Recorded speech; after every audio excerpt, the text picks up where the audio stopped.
Hey everyone, and welcome back to the AI in Future podcast. I'm your host, Adima Zolkaria, product design and AI expert and the creator of the online program Unlocking the Power of Generative AI. And today we're diving into the profound impact of AI on humanity, exploring the ethical consideration, potential benefits, and the evolving relationship between humans and intelligent machines. Joining us is a leading AI researcher, product manager, and lecturer with a PhD in the field. We'll discuss how AI models can empower humans, the crucial connection between ethics and the quality of AI products, and the responsible development of AI in emerging realms. Get ready for thought provoking conversation about the future we're building here together. And I'm very proud to have my dear friend and guest, and Hisham Abed El Halim, and he's a product leader for AI safety and security at Intuit and researcher at the Technion. And I'm very happy to have you here, Hisham. Thank you, Adi, and thank you for having me. Yeah, sure, it's going to be really interesting because we have so many like interesting things to go on and to discuss. We're live Mm, on LinkedIn, YouTube, and Facebook, and you're so invited to join the discussion. And now we can start. sure. How can we ensure that AI systems are developed and used responsibly, minimizing the potential harms and maximizing the social benefits? Thank you, Adi, for bringing that up. So it's a great question, and we don't have a single answer for that. But if I had to answer this, what I would say is to ensure that AI systems are developed and used responsibly. It's crucial to kind of strike the balance between technical and non-technical measurements. Let's take like the technical front, for example. So, developers should probably prioritize transparency, accountability, explainability, to kind of try to minimize the harm and maximize the benefits for the customers. This can be probably achieved by through multiple ways, and it depends on basically on the company and the context and the business itself.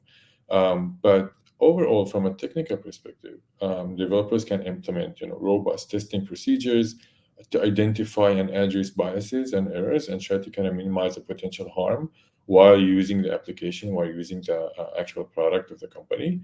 Making sure that you have data representations that actually try to minimize a potential false positive or false negative when AI is making an automatic decision.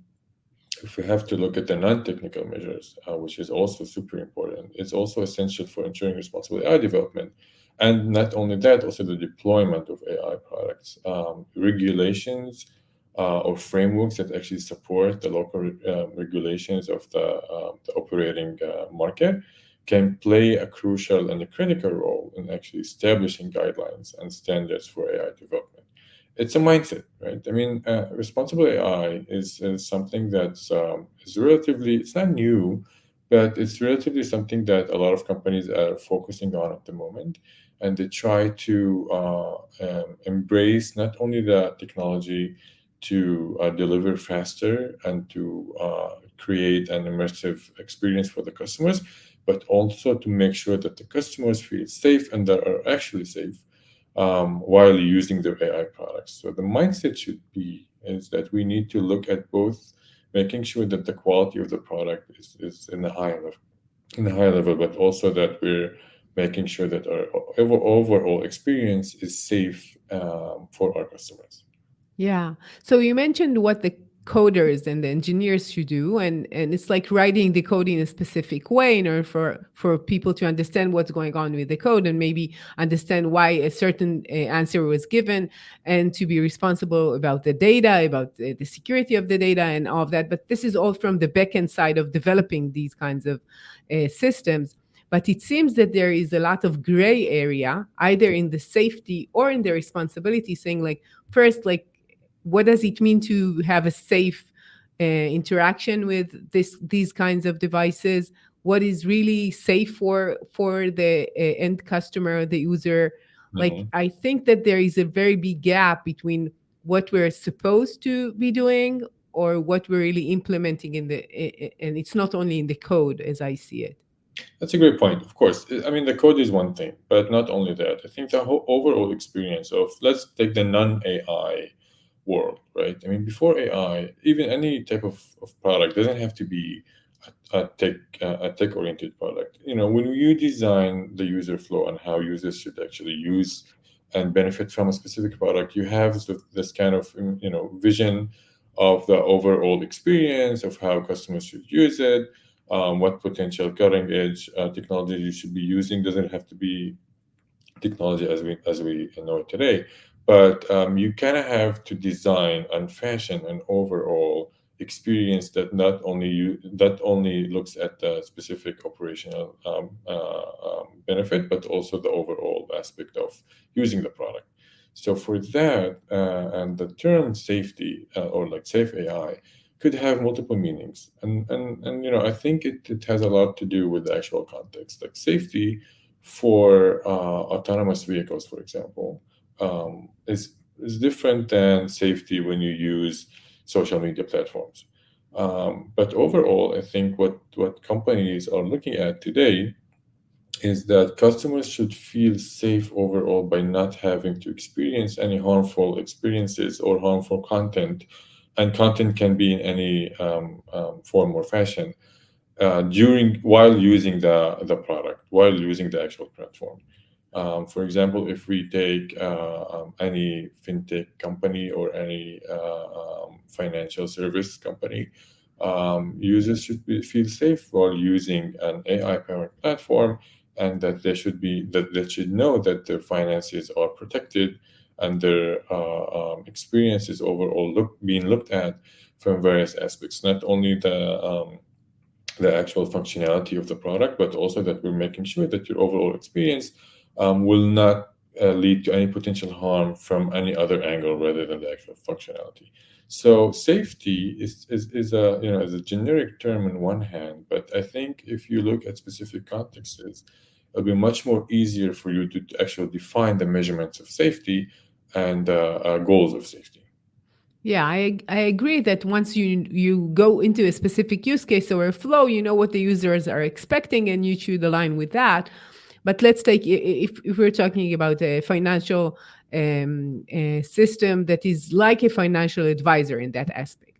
So this advisor assistant gets my information. First, I want it to be very safe in the aspect that is secure and nobody could see it in private. But let's put that aside because it's kind of like obvious. People don't want anyone to know about their financial situation.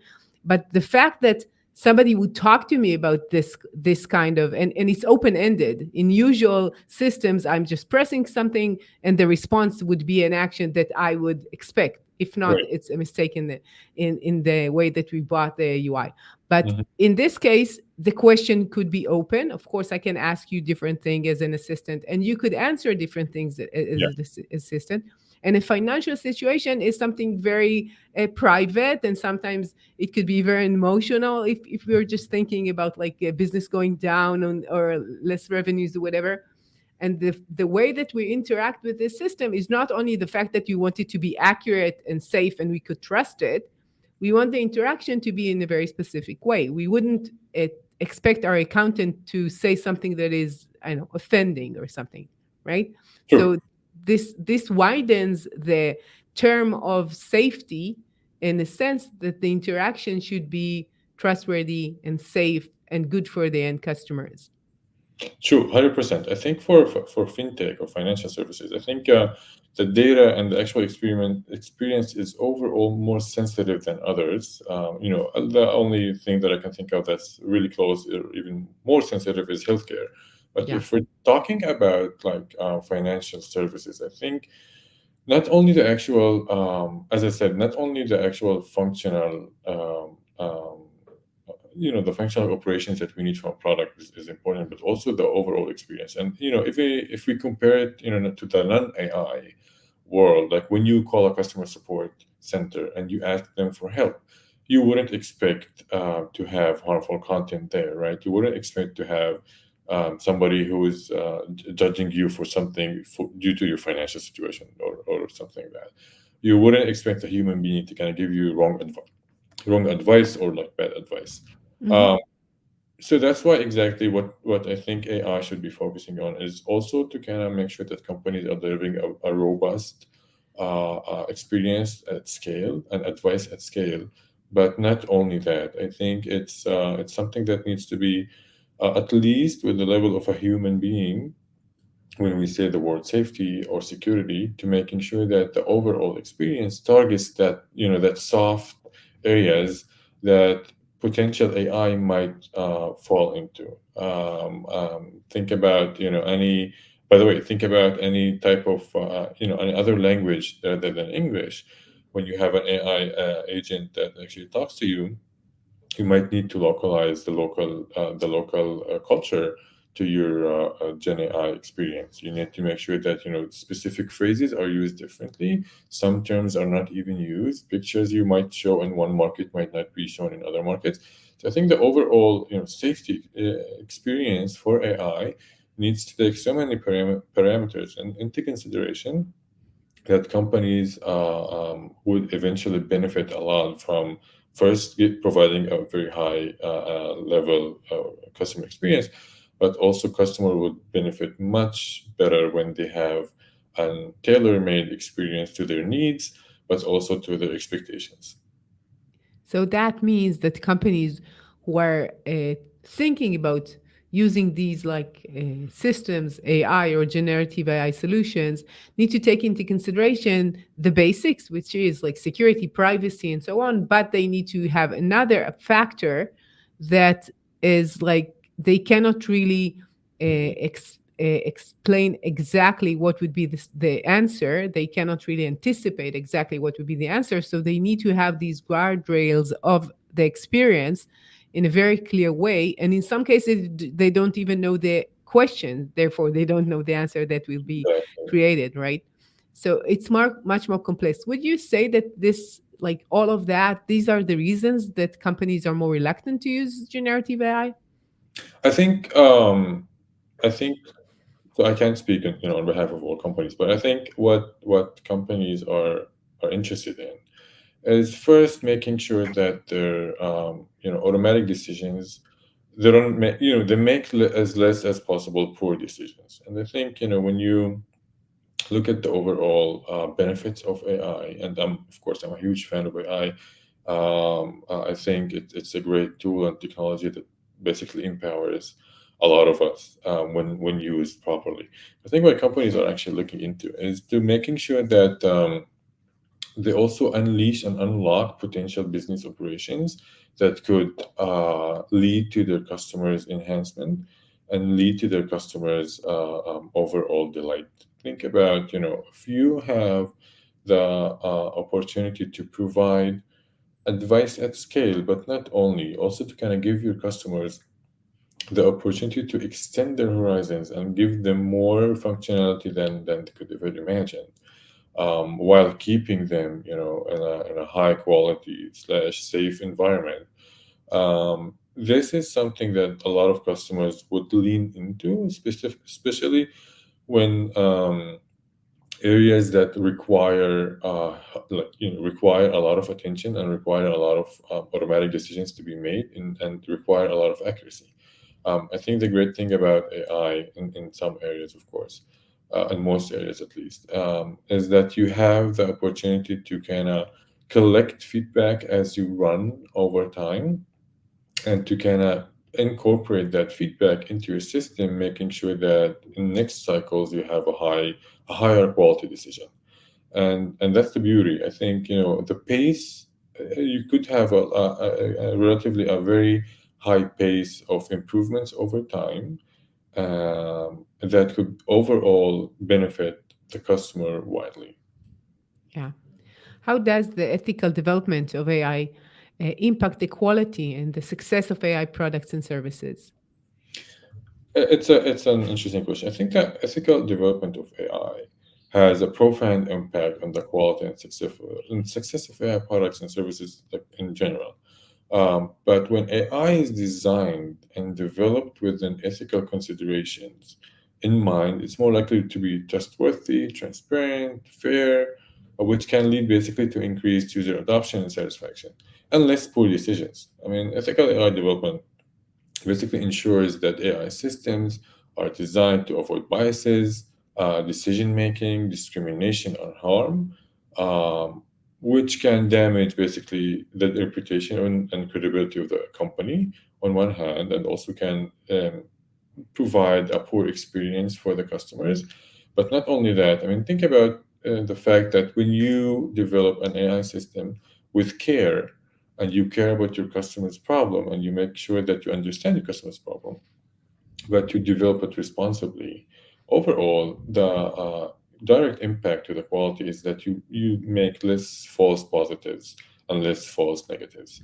When you do that, basically your quality of the decisions goes high, and that's the expectation. We want to reduce as much as possible wrong decisions that that system takes. For that, we look into the data, we look into the design, we look in the overall experience. Some experience might not need AI to be provided.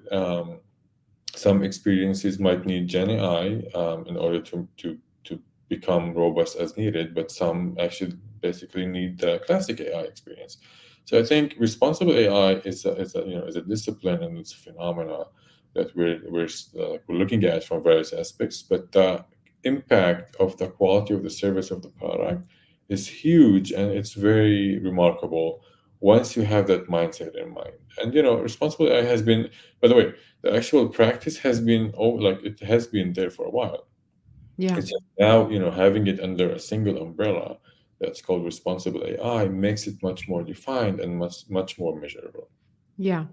I want to ask you about the bias part because Mhm. most people would say, okay, the algorithm is biased because people are biased because sometimes the situation is biased, right?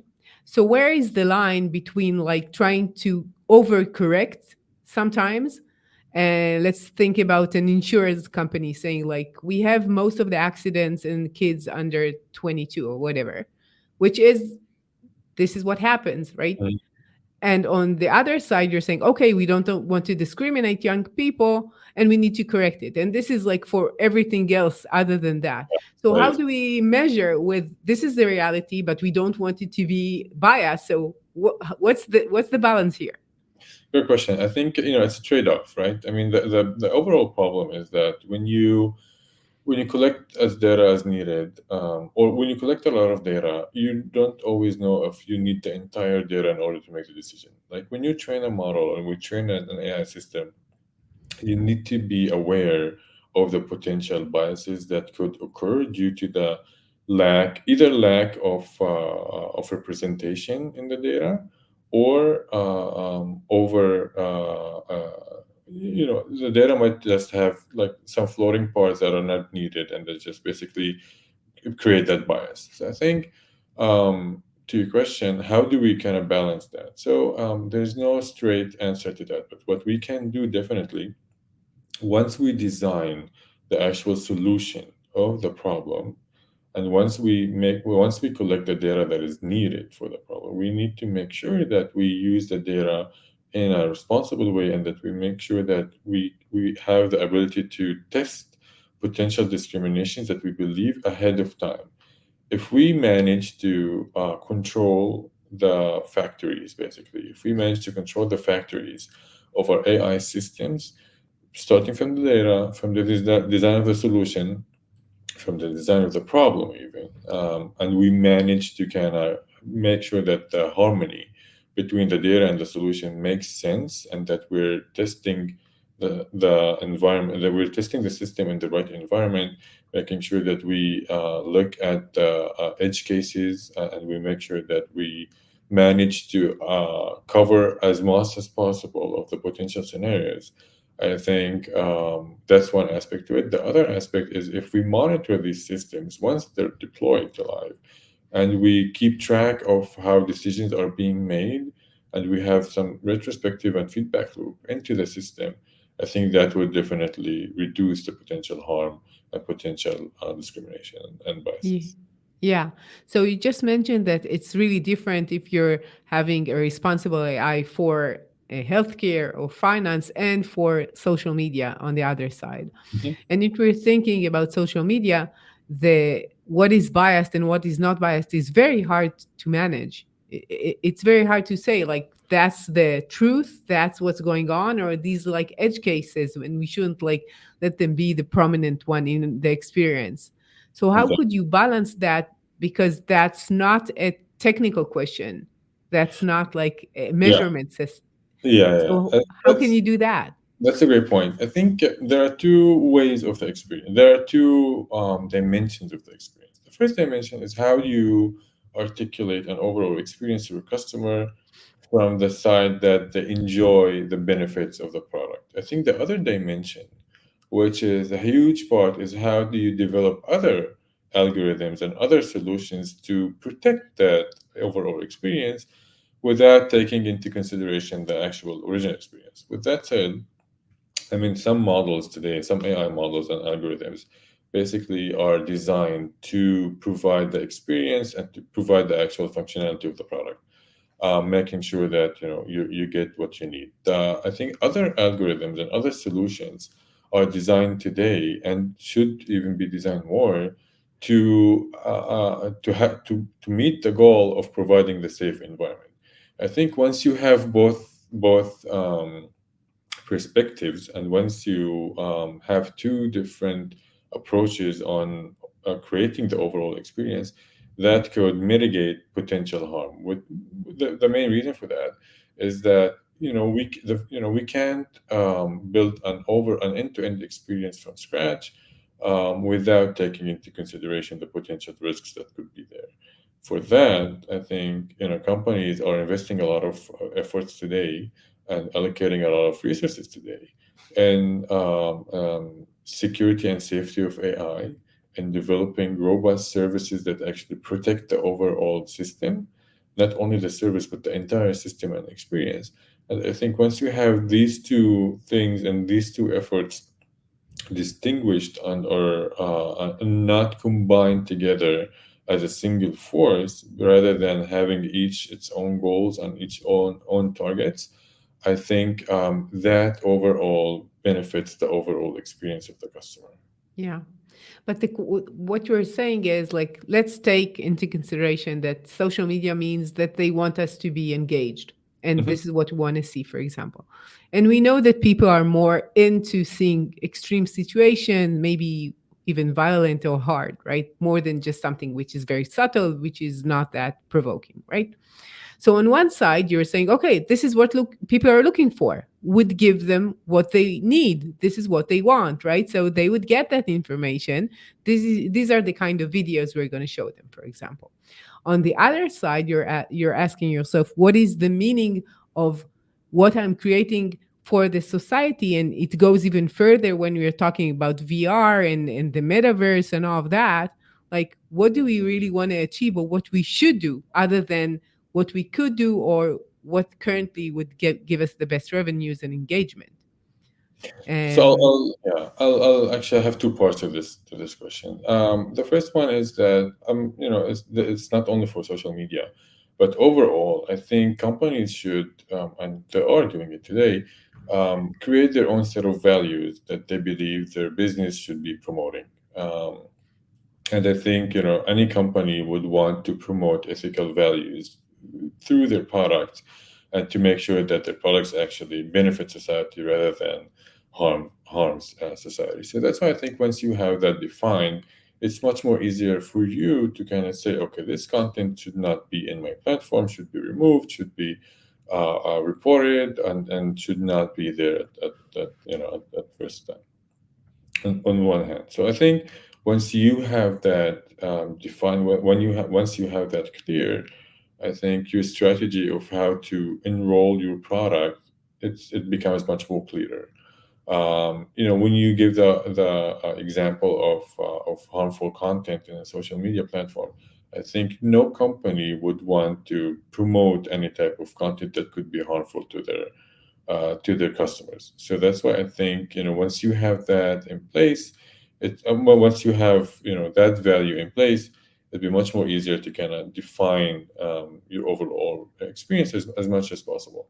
On the other hand, I think once you have a strategy rolled out and you monitor your system over time, And it could be, that, because AI is not a deterministic solution. It could change over time.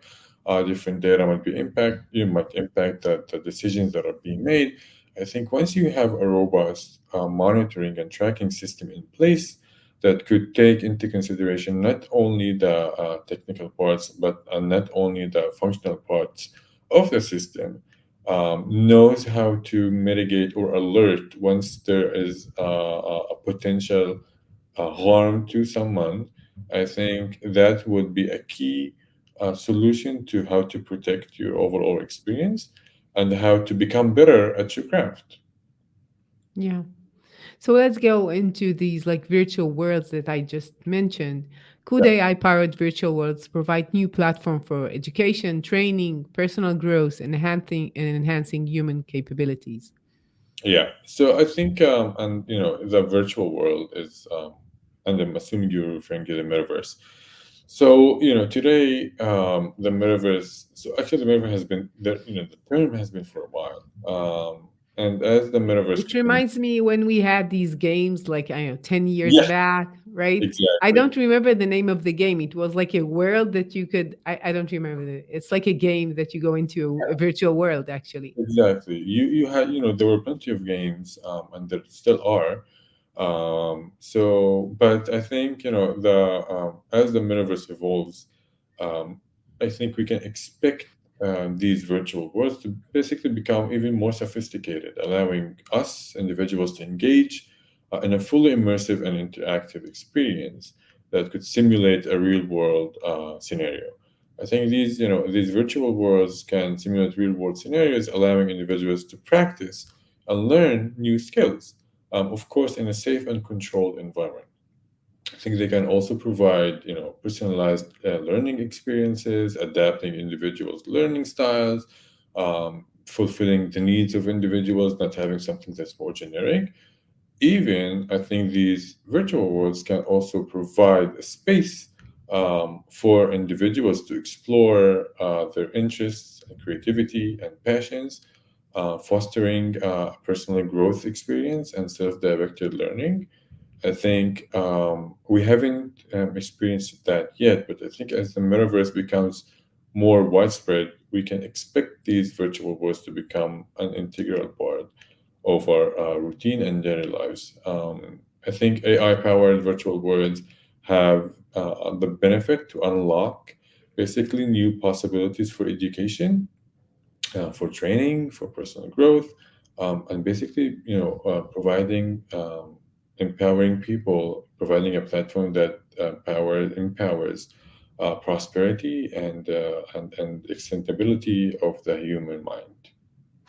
So let's say like 10 years from now, 5 years from now, and people would have this avatar. It could be looks like them, maybe how they want to look, doesn't matter. And they go into this world and they could experience whatever they want to experience. They could be in Africa and they could be in another office, whatever they want, and they would interact with other avatars or human beings that are there.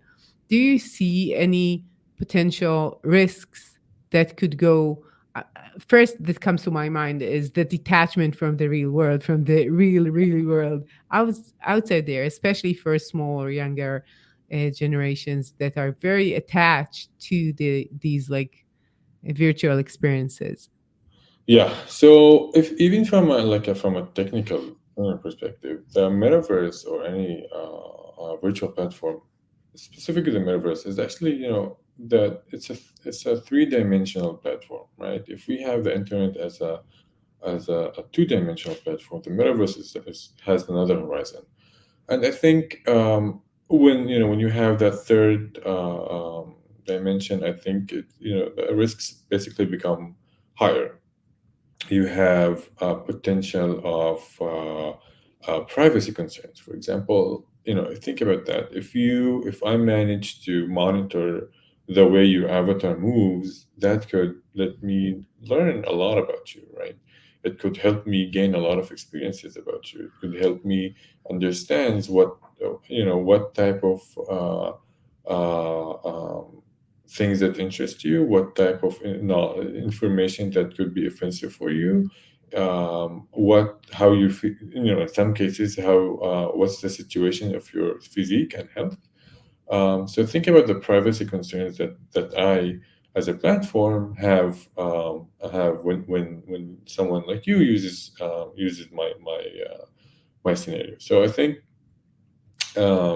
when deploying AI in immersive environments like the metaverse, I think the several key ethical considerations arise. And I think, first, there's a need basically to ensure that the AI systems are designed and deployed in a way that respects users' autonomy and agency, particularly in environments where users may be vulnerable and manipulation or exploitation. I think this includes ensuring that AI powered interactions are transparent and clear and are not basically and understandable to our customers and to the company's users, and to have control over their personal data and interaction. That is something that I think any potential user of the metaverse might want that.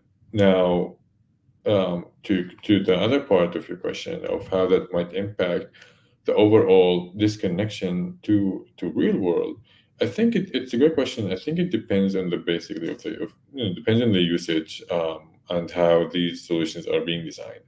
If we define the metaverse as a tool that could help us accelerate some activities that we might wanna that might actually might give us much more benefits once they're done virtually, then that's one thing. But if we look at the metaverse as a sole platform for our overall interactions, that might create a lead to disconnectivity with the real world in some cases. So I think Sure. there should be guardrails, and we haven't experienced that platform so far that much. That's why I think companies and governments regulations should have guardrails on how to design these solutions and how to use these solutions. Like, do we employ the same laws that we employ in the real world in the metaverse? Maybe. Do we need to have some additional laws and regulations there? Could be.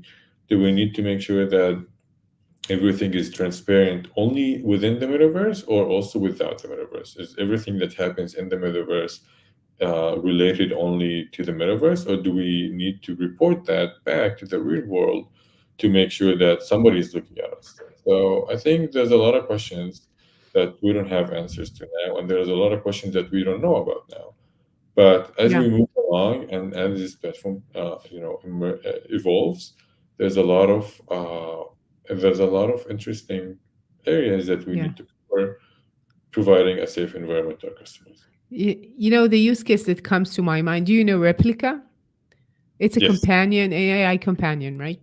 So right now it's only a chatbot. You could say what's the face of it, but it's not like a 3D avatar that you Yeah. interact with. It's just a chat. But I could just imagine that it will take even a few months or maybe a year until they have a full-fledged avatar that will talk to you and you will talk to it, and it has all the characteristics of reading emotions and being expressive in the way that it talks and being much more engaging. So I could just imagine these kind of relationships going into the metaverse, right? I can just imagine people that right now are very engaged in these kinds of relationship, and maybe they're not a big number, but currently there are a few of them. But currently, I would just say, like, in the chat, you don't need more than that. In the chat, in order to have more retention, if somebody decides to be less with this kind of AI companion, it it will do everything that he can, like, to go back to be a girlfriend, an AI girlfriend instead of real world girlfriend, because they want people being more engaged in a connection, and to decrease retention. This is how they see it. Could you just imagine these kind of experience going into the metaverse, and what does that mean? Yeah. I think I think the bigger question and is about our basically our identities, right? I think there might be a potential implications of blurring the lines between human and AI identities, not only the metaverse. As an AI technology, we might basically have some questions around that, but I think um, eventually, if we think that AI can provide, if we compare, if we take the analogy of AI and a human being, and we decide and we say that, okay, how can we control any type of relationship between a human being and another human being to be as harmless as possible, as safe as possible? I don't think there's a clear answer to that, right? I mean, we behave Sure. differently. The Sure. biggest, but there we don't have control of how people behave or how people react and how people interact.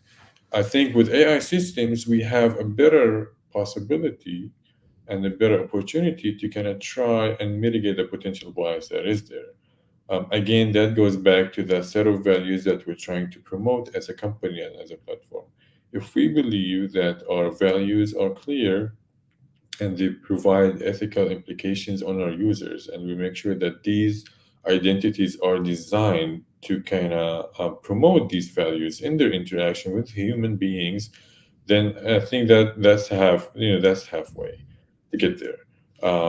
I think the biggest challenge is why when we don't have control over our systems and we don't know exactly what goes in there and how people use them, and that's exactly the fear that society might face, and the challenge that we might face as companies to provide that experience and to kind of make sure that and this goes back to my earlier point on making sure that we monitor our systems in a way that provide us feedback on how things are going and to let us know whether we have the right knowledge and the right uh, algorithm or the right guardrails in place to provide that safe environment. But I think the question is very relevant also to our current AI systems, but not only to the metaverse. And it could definitely benefit us more if we manage to provide quicker solutions and research that area ahead of time. Yeah. But when we're thinking about the ethical considerations, I just want to highlight the fact that, companies are not, non-profits, therefore creating Yeah, profits. And even if they want to be very just, and it seems like the values are only what they sell for PR, and maybe the you know the bottom line, and the board requesting to have a better bottom line is more focusing their attention. This is how I would say. That's one thing. And second thing is, like, sometimes you talked about regulation, and it seems that regulations are very, very late in the game. It takes them so long until they do understand what is the implications, and until these regulations could go forward. So they could take the GDPR for security and safety of the data, for example. That makes sense. But all the ethical considerations about what human beings should do or could do with these technologies are so late in the game, as I see it, that it will take years after they're already here until they really understand the implications. Do you see that as the most pressing ethical challenge that you see in the future of AI, or you have something else in your mind? that's a beautiful question. I think so. Going back to the first part, I think as I mentioned before, there's the way I see it. There's a straight connection between having an ethical or responsible AI development process within a company on the quality of the product, which basically leads to financial gains. The way I see it, like eventually, if you need to provide a high quality product, and that's one of the things that companies are striving towards is having a high quality product. And quality can have different meanings, based on the context, based on the product, based on different aspects of the interaction. But I think everybody wants to have high quality products. And I Sure. think a lot of studies show today that if you manage to develop and have an ethical mindset in place, that connecting to the quality of the products is quite there. It's a trade-off in some areas, but if you look at the overall picture, you wanna, like, even if you deploy a solution a week later, but you know that it will probably have less mistakes, then you probably want to do that, right? You don't want to rush into deploying solutions that are not fully tested, not fully developed as needed. And I think, once you have that point of view, your strategy becomes much more clearer. So and then the connection between high quality product and financial gains is also quite straightforward. Like, if you want to make sure that you keep your customers happy, you give them high quality products. If you want to make sure that you continue to improve your products, you basically focus on the quality of your product. So I think the bottom line of companies is basically looking at the overall customer experience and the quality of the product. And I think responsible AI technique and development process could definitely embrace that. So that's why I'm so into this field, because I think it has like a lot of applications, not only to the actual ethical values, but also as an overall discipline. I think it benefits a lot. Um, Now, if we go to the second part of the question about regulations, and I think regulations is super important for many reasons, and they're quite obvious. I agree with you that in some areas regulations might be a little bit too late, but it's just, it's just the nature of technology, and especially specifically in AI. The pace is so fast of development and deploying new products every day, and I think regulations need to keep up with that pace. So I think for the last couple of years, we've seen a lot of countries and governments that focus and can provide that guideline and regulation and compliance of how AI should be rolled out. But I think in the coming years, we'll see even more of these regulations coming in. But not only that, I think the technique of how these regulations will be developed will probably change and become much more faster and much, on one hand, much more generic to kind of make sure that to cover as much as possible. On the other hand, they need to be tailor-made for specific cases, assuring that experiences of AI and any immersive technology is being controlled and being looked at with the right lens. Yeah. It reminds me of a discussion we had like 15 years ago. I'm that old that I could remember that. It's like when the mobiles just came, right? So these mobile devices came, and everybody is currently full-time addicted to these devices for sure, taking them everywhere. And like, you cannot miss that everybody has his device 24/7, right? So the questions were back then, how engaging, how delightful we want these experience to be, what is the direction we want to take it. And it seems that nobody asked like these questions within these companies, because yeah, they won the prize, which is getting all the attention from all the clients, being addicted full time. And I think that the same questions are being asked right now about what is the most pressing ethical challenges that we see in the future of AI. And the questions are very prominent, while Mhm. the answers are really soft. It's like it's not as clear as saying, like, this is the future we want to get, these are the goals we want to reach, and this is how we get there.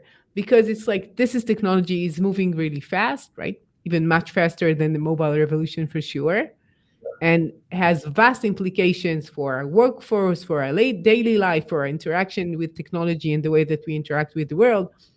And still, we're Mhm. thinking about it in a very subtle way. Do you feel that too?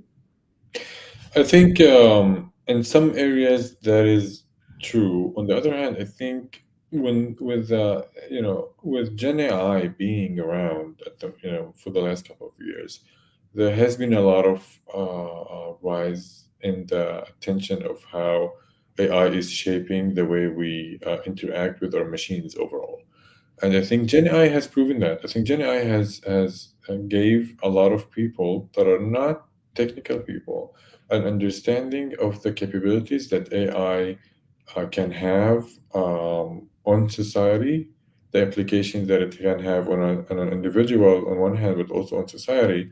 And I think a lot of individuals, governments, and associations are asking the right questions.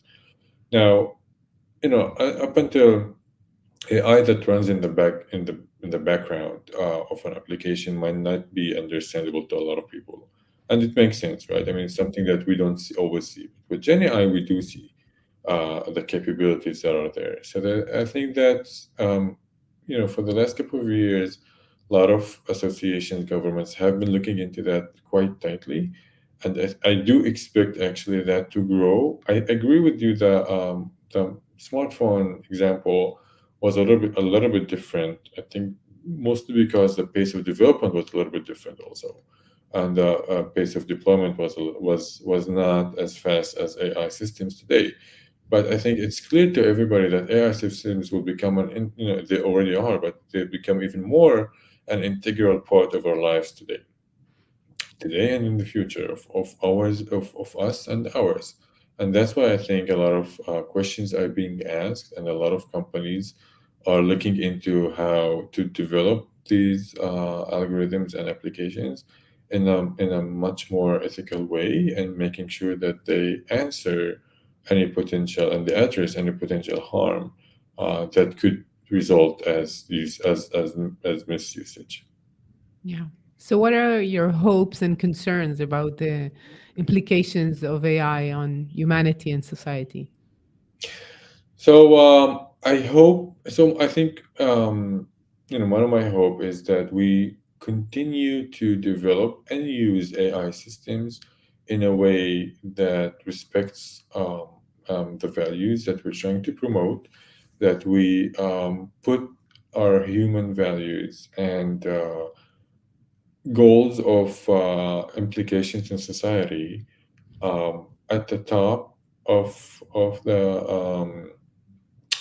minds, to make sure that we protect and we enhance the overall experience, not only to develop cool stuff, but also to make sure that the customers are benefiting from the products and applications in the right way. I think society is becoming much more aware of AI as we use more AI systems going forward, and I hope that we manage to control any potential issue that comes along the way. In addition, I truly hope that we start looking at AI as a technology that would provide that would close a lot of gaps that we have. It could be educational gaps, health gaps, any type of gap that if we manage to create or to leverage AI to basically accelerate closing that gap, I think it will be uh, um, a much more meaningful goal for society, um, providing a much better future. Yeah. So, in your mind, what you're seeing, if I understand correctly, is the fact that education, for example, could be as good as in New York as in like East Africa, or Yeah, that you could know and get better information about your health and about medical options, even if you live far away from the big clinics, yeah, for example. exactly, exactly. It I basically see. democratizes. It has the ability to democratize um, any high quality service to anyone. So, and I think that is what companies are looking at. I see. Okay, okay, we're almost done. I have a question I usually ask most of my guests. Yeah. What's your number one tip for AI entrepreneurs today? Oh, okay. That's a great question, actually. Um, so my number one tip for AI entrepreneurs, so first of all, is to focus on building a strong, sustainable business model that basically complements the capabilities of AI, and not only like rather than looking at relying on the technology itself, but also looking at the actual problem that you're trying to resolve. And there is something that we keep mentioning all the time. I keep mentioning all the time is that we One of the top priorities today is for us to identify real world problems that AI can help solve. And the examples I gave before, in healthcare and in fintech and in education, I think this basically creates value. And when you develop a clear value proposition that resonates with the customers, I think you have it all.